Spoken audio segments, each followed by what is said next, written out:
اعوذ باللہ من الشیطان الرجیم بسم اللہ الرحمن الرحیم۔ پنڈی پوسٹ کے ناظرین کو چودھری محمد اشفاق اور پنڈی پوسٹ کی پوری ٹیم کی طرف سے السلام علیکم۔ ناظرین، آج ہمارے ساتھ موجود ہیں خطاب پٹوار کی نامور مذہبی شخصیت اور ٹیچر محترم منیر احمد صاحب۔ ماشاءاللہ آپ اکثر اوقات ہمارے سننے والوں کو دین اسلام کے حوالے سے ہمیں درپیش مسائل ہوتے ہیں ان کے حوالے سے آگاہی فرماتے رہتے ہیں، اور آج ہم ان سے عمرہ کی ادائیگی کے مکمل طریقہ کار کے حوالے سے بات چیت کریں گے۔ جو لوگ پہلی دفعہ عمرہ پر جانے کے لیے تیار ہوتے ہیں یا تیاری کرتے ہیں، ان کے لیے بہت ساری پریشانی کا سامنا ہوتا ہے، کیونکہ ان کو پتہ نہیں ہوتا، وہ کبھی کس سے پوچھ رہے ہوتے ہیں، کبھی کس سے پوچھ رہے ہوتے ہیں۔ تو آج ہم آپ کو عمرہ کی ادائیگی کا مکمل طریقہ کار بتائیں گے۔ محترم منیر احمد صاحب، ہم آپ کو اپنے تمام پنڈی پوسٹ ہمارے لوگ میں خوش آمدید کرتے ہیں۔ محترم، سب سے پہلے آپ یہ بتائیں کہ عمرہ کی فضیلت کیا ہے؟ اعوذ باللہ من الشیطان الرجیم، بسم اللہ الرحمن الرحیم۔ رب اشرح لی صدری ویسر لی امری واحلل عقدۃ من لسانی یفقہوا قولی۔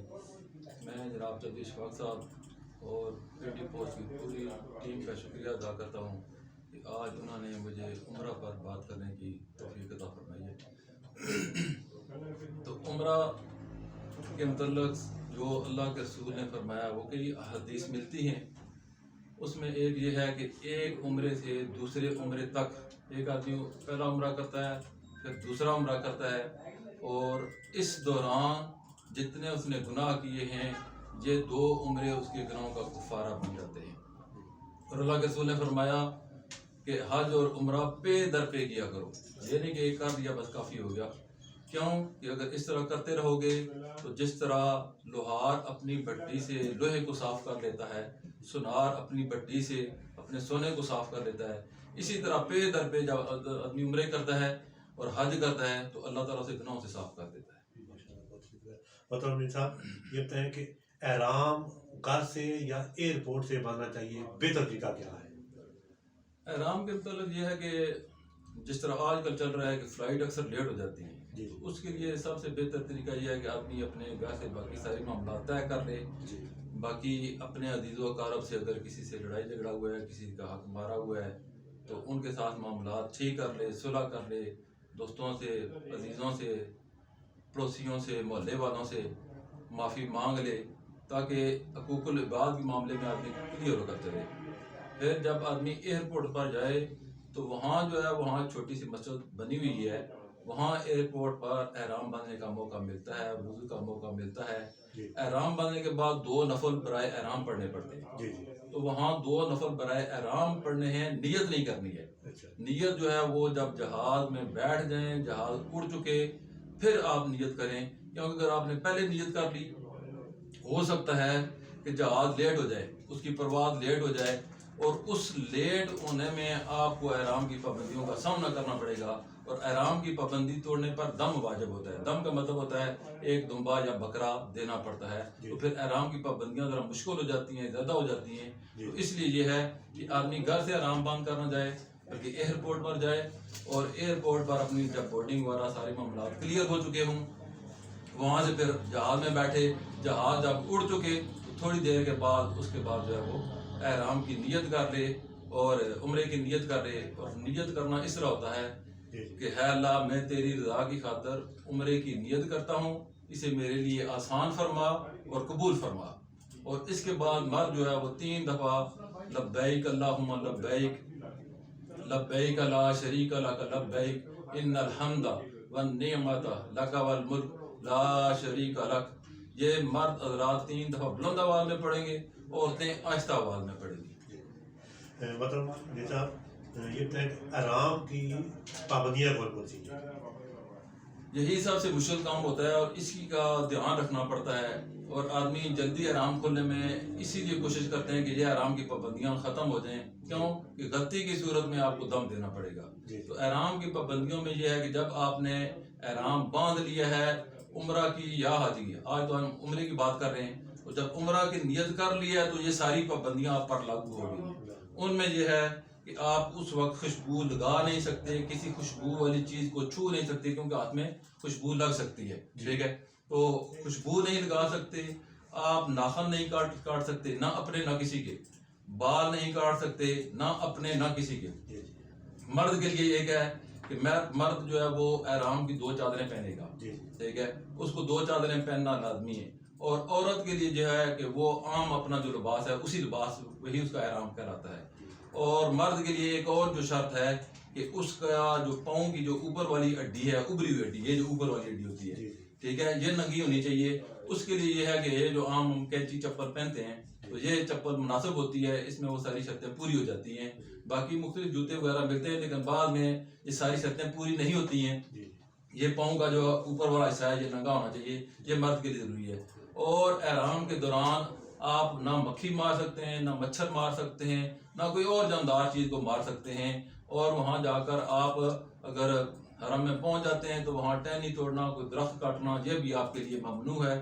اس طرح یہ احرام کی پابندیاں ہوتی ہیں جب تک احرام جاری رہتا ہے۔ اور میاں بیوی اگر آپس میں جا رہے ہیں تو اپنے سیکس کے حوالے سے کوئی ایسی بات وہ نہیں کر سکتے، یہ بھی احرام کی پابندیوں میں شامل ہے۔ محترم، یہ بتائیں کہ جدہ ایئرپورٹ سے مکہ مکرمہ ہوٹل تک کے سفر کے بارے میں بتائیں۔ اب یہ تقریباً 5 گھنٹے کے لگ بھگ سفر ہوتا ہے اسلام آباد سے جدہ تک کا۔ جی تو آدمی احرام کی پابندیاں شروع ہو جاتی ہیں، پھر جدہ میں اترتے ہیں۔ تو جدہ میں اترنے کے بعد سب سے ضروری جو ہوتا ہے وہ اپنی بورڈنگ وغیرہ کرانی ہوتی ہے۔ بورڈنگ کرانے کے بعد جو ہے وہ اکثر بندے جو غلطی ہو جاتی ہے یا لوگوں کو پریشانی کا سامنا کرنا پڑتا ہے، وہاں سے اپنا سامان وغیرہ تو وصول کر لیتے ہیں، لیکن سامان جب وہ گاڑی میں رکھتے ہیں تو گاڑی کسی اور میں رکھ دیتے ہیں، بیٹھ خود کسی دوسری گاڑی میں بیٹھ دیتے ہیں۔ اور اس طرح ہوتا ہے کہ سامان کہیں اور چلا جاتا ہے اور یہ کہیں اور چلے جاتے ہیں اور پھر ان کے لیے مسئلہ پیدا ہوتا ہے۔ تو وہاں جو سب سے اہم احتیاط ہے کہ آپ اپنے سامان کو اس گاڑی میں رکھیں جس گاڑی میں آپ بیٹھ رہے ہوں۔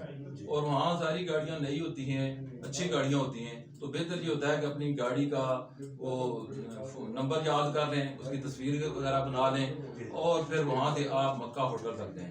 آپ مکہ ہوٹل میں جائیں گے تو وہاں آپ کو مکمل ہوٹل مل جائے گا، اپنا سامان وہاں رکھیں، پھر تھوڑی دیر وہاں آپ آرام کریں۔ آپ جب مطمئن ہو جائیں، اگر کھانا وغیرہ نہیں کھایا یا بھوک لگی ہے یا چائے کی طلب ہے تو آپ چائے پی سکتے ہیں، کھانا کھا سکتے ہیں، لیکن جب جو آپ بالکل فریش ہوں، تازہ ہوں، تب پھر وہ عمرے کی تیاری کریں۔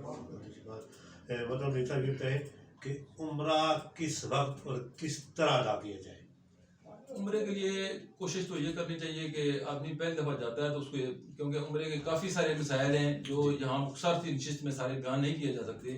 علماء نے کتابیں لکھی ہیں اور اس میں بہت سے مسائل ہیں، تو کوشش یہ کیا جائے کہ تقریباً آپ کو 4 گھنٹے کا وقت مل جائے، ٹھیک ہے، تقریباً 4 نہیں تقریباً 2 گھنٹے کا وقت مل جائے کہ 1 گھنٹہ تقریباً طواف کرنے میں لگ جاتا ہے اور 1 گھنٹہ صحیح کرنے میں لگ جاتا ہے۔ تقریباً آپ کو 2 گھنٹے وقت جو ہے وہ ملنا چاہیے تاکہ آپ آسانی سے سارے ارکان ادا کر سکیں۔ تو اب عمرہ کرنا کس طرح ہے کہ آپ ہوٹل سے چل پڑے ہیں مکہ کی طرف، حرم کی طرف۔ آپ جب مکہ کی حرم میں داخل ہوں تو سب سے پہلے جو ہے وہ مسجد میں داخل ہونے کی دعا پڑھنی ہے، ٹھیک ہے۔ دعا پڑھنے کے بعد جب خانہ کعبہ نظر آئے تو وہاں آپ نے خوب دعا مانگنی ہے۔ پہلی دفعہ جو آدمی جاتا ہے خانہ کعبہ کو دیکھتا ہے تو اس کی کیفیت کچھ بدل جاتی ہے، تو وہاں اپنی مرضی سے جو دعائیں مانگیں، قبولیت کا وقت ہوتا ہے، اپنے لیے مانگیں، امت کے لیے مانگیں، اپنے والدین کے لیے مانگیں، سب کے لیے مانگیں اور ہمارے لیے بھی مانگیں، تو خوب دعائیں مانگیں۔ دعائیں مانگنے کے بعد آپ مطاف میں اتر جائیں۔ مطاف میں جب جائیں تو جو طواف کرنا ہوتا ہے وہ خانہ کعبہ کی ایک سائڈ پر حجر اسود لگا ہوا ہے، تو وہاں سے شروع ہوتا ہے۔ تو حجر اسود کے قریب جب مرد جائیں تو یہ اپنا کندھا ننگا کر لیں، اور یہ یاد رکھیں کہ یہ احرام باندھنے والے کا جو کندھا ہے وہ صرف طواف کے دوران ننگا ہونا چاہیے۔ باقی کسی وقت نماز پڑھ رہے ہیں تو تب بھی کندھا نہیں ننگا ہونا چاہیے، کوئی ضروری نہیں ہے۔ صحیح کر رہے ہیں تو تب بھی ضروری نہیں ہے، صرف طواف کے دوران جو ہے یہ آپ کا کندھا ننگا ہونا چاہیے۔ تو جب آپ حجر اسود کے قریب جائیں، تھوڑے پیچھے ہوں تو اپنا کندھا جو ہے وہ ننگا کر لیں، تو وہاں سے پھر آپ یہ نیت کریں، چند قدم پیچھے ہوں تو یہ نیت کریں کہ یا اللہ میں تیری رضا کی خاطر طواف کرتا ہوں، اس کو قبول فرما اور آسان فرما۔ پھر چند قدم سامنے جو ہے آگے حجر اسود ہے، اس کے جو ہے وہ سامنے برآمدیں ہیں، وہاں سبز لائٹ بھی لگی ہوئی ہے، تو وہاں جب حجر اسود کی سیدھ میں آپ آ جائیں تو اس وقت آپ نے بسم اللہ اللہ اکبر وللہ الحمد کہہ کر یوں حجر اسود کی طرف ہاتھ کرنا ہے اور اپنے ہاتھوں کو بوسہ دے لینا ہے، ٹھیک ہے۔ اس کو استلام کہتے ہیں. تو یہ ایک بوسہ دینا ہے، پھر چکر لگانا ہے، ٹھیک ہے. اور خانہ کعبہ کا چکر لگاتے ہوئے آپ نے اپنی نظر نیچے رکھنی ہے، خانہ کعبہ کی طرف نہیں دیکھنا ہوتا ہے، اپنی نظر نیچے رکھ کر آپ نے چکر لگانا ہے، ٹھیک ہے. پھر جب حجر اسود کے قریب پہنچیں تو پھر آپ نے حجر اسود کی طرف دیکھ کر پھر یہی کر پڑھنا ہے، بسم اللہ اللہ اکبر کیا کر اپنے ہاتھوں کو چوم لینا ہے، یعنی آپ نے دوسرا بوسہ دے دیا ہے. پھر دوسرا چکر شروع ہو گیا ہے، اسی طرح 7 چکر لگائیں گے. تو 7 چکر لگانے کے بعد جب آپ کے 7 چکر مکمل ہو گئے تو پھر آپ نے اینڈ جب ہوگا تو 7ویں چکر کا تو پھر آپ نے بوسہ دینا ہے. یعنی کہ حجر اسود میں 7 چکر ہوتے ہیں اور 8 دفعہ بوسہ دینا ہوتا ہے، ٹھیک ہے. تو اس طرح جو ہے یہ آپ کا طواف مکمل ہو جاتا ہے. اور طواف کے دوران ایک یہ ہے کہ اگر نماز کا وقت ہو جائے، اب نماز شروع ہو گئی ہے، تو اس میں یہ ہے کہ آپ نے جہاں تک طواف کیا ہے وہاں ہی رک جائے، اب وہاں آپ نماز پڑھ لیں، ٹھیک ہے. اپنا کندھا ڈھانپ لیں اور نماز پڑھیں، ٹھیک ہے. مرد حضرات، عورتوں نے تو اپنے لباس میں کرنا ہے، تو وہاں آپ اپنی نماز پڑھیں. نماز پڑھنے کے بعد جہاں طواف رکا تھا وہاں سے طواف شروع کر دیں. اور اگر طواف کے دوران وضو ٹوٹ جائے، اگر پہلے 4 چکروں کے دوران وضو ٹوٹا ہے تو پھر یہ ہے کہ آپ وہاں دوبارہ وضو کر رہے ہیں. وہاں جو اندر برآمدے بنے ہوئے وہاں اندر جو ہے وہ جگہ بنی ہے وضو کے لیے، استنجے کے لیے نہیں ہے، وضو کے لیے ہے. تو آپ وہاں چلے جائیں، وہاں وضو کر کے آئیں. اگر 4 چکروں میں پہلے 4 چکروں میں وضو ٹوٹ گیا ہے تو دوبارہ وضو کر کے دوبارہ جو ہے یہ ایک سے شروع کر دیں.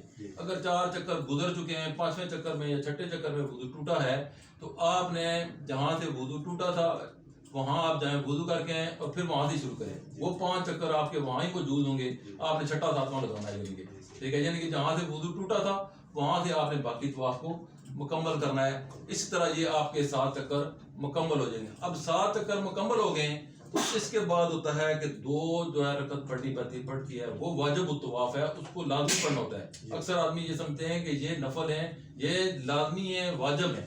تو یہ مقام ابراہیم، وہاں ایک سنہری جالی لگی ہوئی ہے، وہاں حضرت ابراہیم علیہ السلام کے قدم مبارک کے نشان موجود ہیں. تو وہاں آدمی 2 رکعت اس کی سیدھ میں پیچھے پڑے، لیکن وہاں رش زیادہ ہوتا ہے تو اس کے لیے ہے کہ آپ خانہ کعبہ کی حدود میں جہاں بھی پڑھ سکتے ہیں، کوئی مسئلہ نہیں ہے، ٹھیک ہے. لیکن وہاں پڑھنا زیادہ ثواب ہے، زیادہ بہتر ہے. لیکن اگر آپ کو وہاں جگہ نہیں ملتی ہے تو جہاں بھی آپ کو موقع ملے وہاں آپ 2 رکعت واجب طواف پڑھیں. اس کے بعد یہ ہے کہ آپ کو پانی پئیں، زمزم کا، اپنے سر پر بہائیں، اپنے کپڑوں پر بہائیں، جتنا پانی بہا سکتے ہیں وہ پانی بہائیں. طواف ہو گیا، اس کے بعد سعی کا کیا کرنا ہے؟ ہاں جی، طواف کرنے کے بعد یہ ہے کہ آدمی کو سعی کی طرف جانا پڑتا ہے. تو آپ اگر طواف کرنے کے بعد تھک گئے ہیں تو تھوڑی دیر کے لیے 5-10-15 منٹ کے لیے آپ بیٹھ سکتے ہیں، آرام کر سکتے ہیں تاکہ آپ صحیح کریں، کیونکہ 7 چکر لگانے پڑتے ہیں، تقریباً 1 گھنٹہ لگ جاتا ہے، ٹھیک ہے. تو اس کے بعد آپ صحیح کی طرف جب جائیں گے تو پھر آپ نے حجر اسود کے سامنے آنا ہے، ٹھیک ہے. حجر اسود کے سامنے آ کر آپ نے پھر بوسہ جو ہے اسی طرح دینا ہے، بسم اللہ اللہ اکبر کہہ کر اپنے ہاتھوں کو چوم لینا ہے. یعنی کہ یہ کل 9 دفعہ بوسے ہو گئے ہیں، 8 دفعہ طواف میں ہوئے تھے، یہ 9واں بوسہ ہے استلام جسے کہتے ہیں. 9 دفعہ بوسے یہاں بوسہ دے کر پھر آپ چلے جائیں گے مشرق والی سائڈ پر، وہاں لکھا ہوا ہے الی المسعی، یعنی کہ صحیح کی طرف آپ جائیں. تو وہاں آپ صحیح کی طرف جائیں گے تو وہاں 2 پہاڑیاں پہلے تھیں، صفا اور مروہ. آج تو ان کے نشان باقی رہ گئے. تو آپ صفا والی جو ہے پہاڑی تھی اس سائڈ پر جائیں گے تو وہاں جا کر آپ نے پھر خانہ کعبہ کی طرف رخ کر کے دعا مانگنی ہے، اے اللہ میں تیری رضا کی خاطر صحیح کرتا ہوں، اسے میرے لیے قبول فرما اور آسان فرما. یہی دعا کرنے کے بعد ٹھیک ہے پھر آپ نے چکر لگانا ہے صفا سے مروہ تک.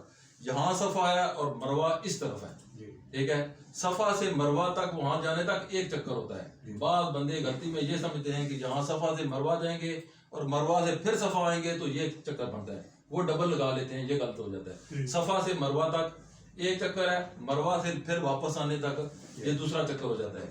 اور ان کے درمیان میں وہ اس کے چھت پر لائٹیں لگی ہوئی ہیں، سبز لائٹیں. تو وہاں مردوں کو ہے کہ وہاں تیز چلنا چاہیے، عورتوں کو ہے وہ اپنی نارمل سپیڈ میں چلیں. تو یہ اس طرح 7 چکر جو ہے اپنے مکمل کریں.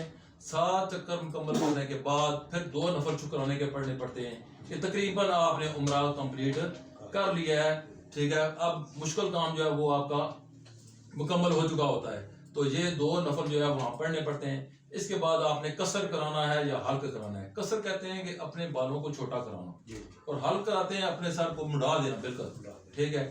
تو مڈانا زیادہ بہتر ہے. قصر کرانے میں بال کہیں چھوٹے ہوتے ہیں کہیں لمبے ہوتے ہیں تو پھر مسئلہ بن جاتا ہے. تو اس کے لیے اور حلق کرانے میں یا اپنا سر منڈانے میں زیادہ ثواب ہے، تو اس میں یہ ہے کہ آپ اپنا حلق کرائیں۔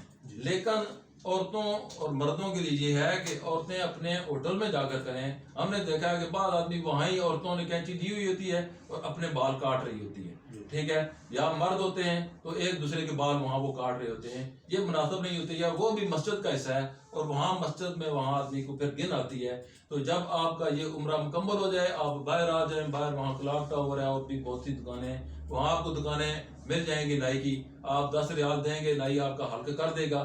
عورتیں اپنے ہوٹل میں آئیں اور ہوٹل میں آ کر اپنا جو ہے وہ باقی جو معاملات ہیں اپنے بال کٹانے، ان کو تقریباً 1 انچ کے برابر، 1 پورے کے برابر ہوتے ہیں، عورت جو ہے وہ اپنے 1 پورے کے برابر اپنے بال کٹوا دے۔ تو یہ ہے کہ جب تک آپ نے عمرہ مکمل نہیں کیا ہے، مرد کسی دوسرے کے نہ اپنے بال کاٹ سکتا ہے، اسی طرح عورت نہ اپنے کاٹ سکتی ہے نہ دوسرے کے کاٹ سکتی ہے۔ اس کے لیے یہ ضروری ہے کہ یہ 4 چیزیں اس کی مکمل ہو چکے ہیں، پھر وہ جب یہ 4 چیزیں مکمل ہو گئی ہیں پھر وہ آپ اپنے دوسرے 4 چیزوں میں کیا ہے کہ نیت باندھ کر احرام، نیت کر کے احرام باندھنا، طواف کرنا، سعی کرنا، اور چوتھی جو ہے یہ قصر کرنا، ٹھیک ہے۔ اس کے بعد آپ کی احرام کی پابندیاں ختم ہو جاتی ہیں اور اپنا آپ احرام کھول سکتے ہیں۔ ہاں، مطلب یہ بتائیں، ایک عمرہ ادا ہو گیا، اس کے بعد دوسرا عمرہ ادائیگی کرنے کا کیا طریقہ کار ہے؟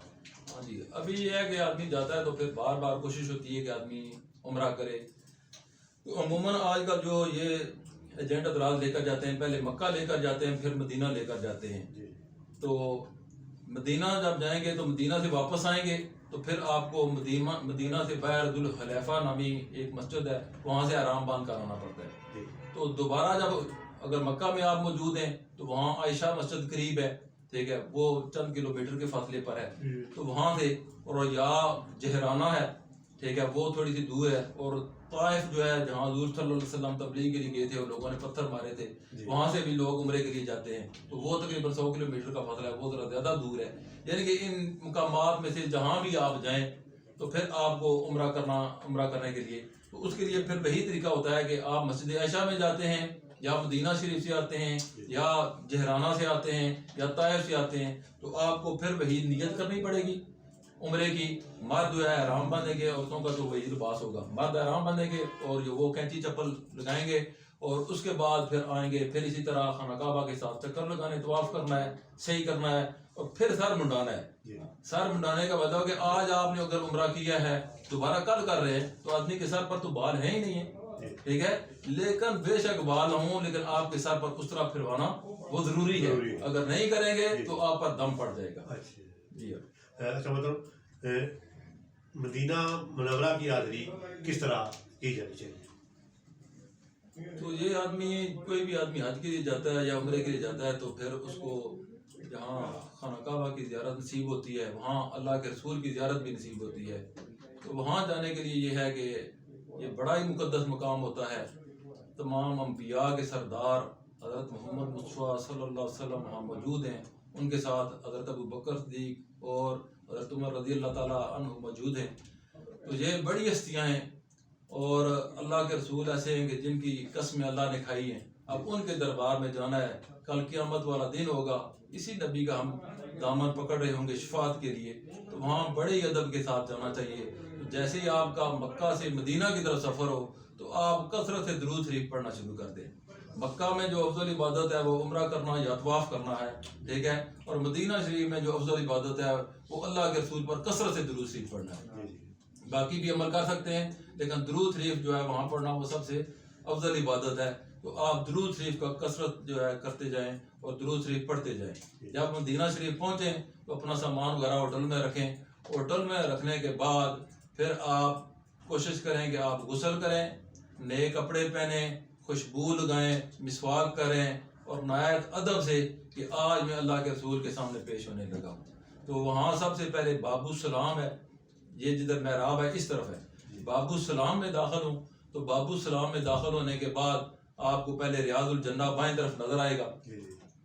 ریاض الجنہ وہ ہے کہ اللہ کے رسول نے فرمایا تھا میرے گھر اور میرے ممبر کے درمیان یہ جو حصہ ہے یہ جنت کا ٹکڑا ہے، اسے ریاض الجنہ کہا جاتا ہے۔ تو وہاں آپ وہاں کے ساتھ، وہاں وہ ساتھ سے گزریں گے، آپ کو ریاض الجنہ نظر آئے گا۔ پھر آگے جائیں گے تو اللہ کے رسول کا روضہ مبارک نظر آتا ہے، تو وہاں پہلا جو سوراخ آتا ہے اس کے سامنے کسی کی قبر نہیں ہے. پھر آگے دوسرا جو سوراخ نظر آتا ہے اس کے اوپر لکھا ہوا ہے محمد الرسول اللہ صلی اللہ علیہ وسلم. تو اللہ کے رسول پر آپ نے درود و سلام پڑھنا ہے، اپنے دل کی جو مرادیں ہیں وہاں پیش کرنی ہے، اللہ کے رسول کو اپنی شفاعت کے لیے درخواست کرنی ہے.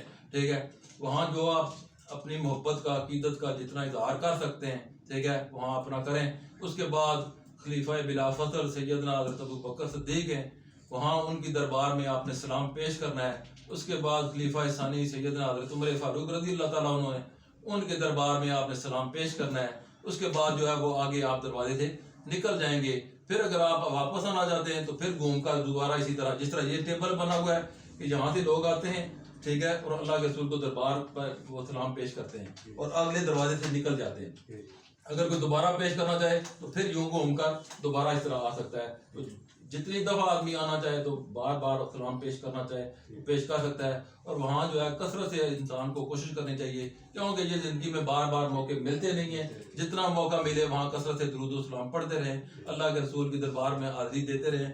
اور ریاض الجنہ میں جانے کے لیے وہ مختلف انہوں نے ایپ بنائی ہوئی ہیں. ٹھیک ہے، تو ایپ میں پھر آپ کو پہلے اجازت لینی پڑے گی، تو یہاں سے پھر کچھ کوشش کریں کہ طریقہ سیکھ کر جائیں. وہاں بعد وہاں کسی آدمی کو موقع نہیں ملتا. پہلے تو یہ ہوتا تھا کہ کوئی بھی آدمی ریاض الجنہ میں جا سکتا تھا، لیکن اب انہوں نے اس طرح کیا ہے کہ پہلے اجازت لینی پڑتی ہے موبائل پر. آپ وہ موبائل پر اجازت لیں گے، وہ آپ کو میسج بھیج دیں گے کہ آپ کا فلاں وقت میں فلاں جگہ فلاں وقت میں آپ جو ہے ریاض الجنہ میں جا سکتے ہیں. آپ جب جائیں گے وہ آپ سے موبائل کا کہیں گے کہ اپنا میسج دکھائیں. اپنا میسج آپ دکھائیں گے تو پھر آپ کو جانے کے لیے وہاں موقع ملے گا. تو وہاں ریاض الجنہ میں یہ جنت کا ٹکڑا ہے. ٹھیک ہے، تو یہ سمجھ لیں کہ ہم جنت میں پہنچ چکے ہیں. یہ جس کو سعادت نصیب ہو جائے تو وہاں اپنے لیے دعا کرے، اپنے والدین کے لیے کرے اور پوری امت مسلمہ کے لیے دعا کرے. ناظرین، ہمارے ساتھ موجود تھے محترم ماسٹر میر احمد صاحب، خاص طور ایسے لوگ جو پہلی مرتبہ عمرہ کی ادائیگی کے لیے ارادہ کر رہے ہیں یا جا رہے ہیں. ان کو ان محترم کی باتیں سن کر کسی پریشانی کا سامنا نہیں کرنا پڑے. انہوں نے گھر سے تیاری کرنے اور گھر سے چلنے سے لے کر آخر دم تک جو کچھ آپ نے وہاں پہ کرنا ہے، محترم نے ایک ہی چیز بالکل صاف صاف اور واضح طریقے سے بتا دی ہے. ماسٹر میر احمد صاحب، آپ نے ہمیں وقت دیا، ہمارے سننے والوں کو عمرہ کی ادائیگی سے متعلق آگاہی دی. آپ کا بہت بہت شکریہ. ناظرین، اسی کے ساتھ ہی آپ سے اجازت چاہیں گے. خدا حافظ.